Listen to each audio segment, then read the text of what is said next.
Our Kevin Frey is in St. Louis, Missouri, and joins us now with more on that race. Good evening, Kevin.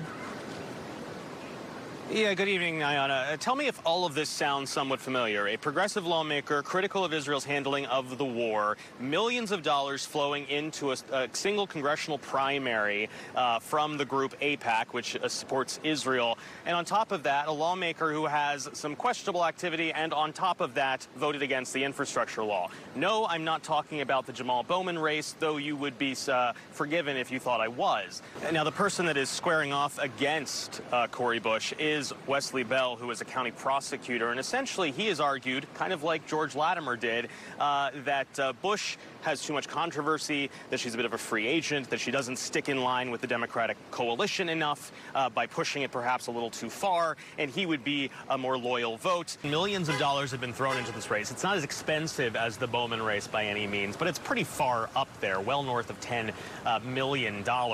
And one of the things you did hear from voters when I was talking to them earlier today is there is a degree of frustration with the fact that there is all this money pouring into this race. As one woman basically described to me, that this needs to change, that this can't keep happening. Another guy, though, said, look, at the end of the day, this is, until there is reform, this is what the money is, and you kind of have to work within this system. Here's just kind of a sampling of what we heard from some voters outside the polls a little earlier this afternoon. One other voice that we brought you last night, but just an update, Congresswoman Alexandria Ocasio-Cortez, of course, the main face of the squad on Capitol Hill. She was on Instagram today encouraging people to make last-minute phone calls to voters here on the ground in St. Louis and urge them to head to the polls, again, as the squad tries to protect essentially one of their own. Kevin, obviously, Congressmember Ocasio-Cortez has a huge national profile, but did you get any sense as to whether or not her support resonates with the local voters in St. Louis?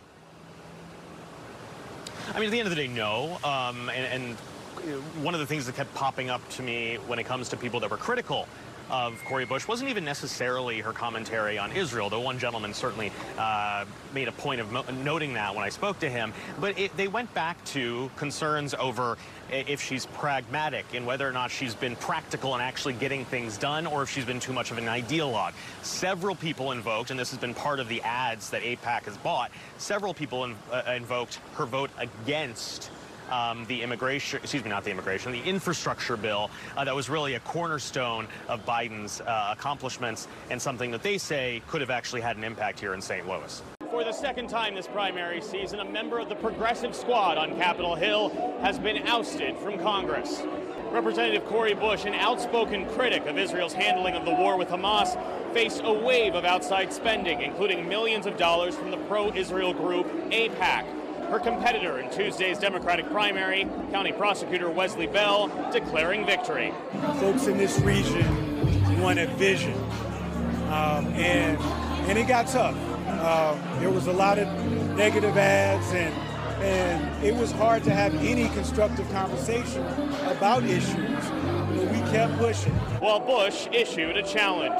Together we will continue to rise and stand up against the far-right Republican extremism. Oh, he don't know what he's about to have to deal with, but I hope you are. While AIPAC spent heavily on ads, many focused not on the Middle East conflict, but domestic issues, including Bush's vote against one of Democrats' crowning achievements of the last Congress, the infrastructure law.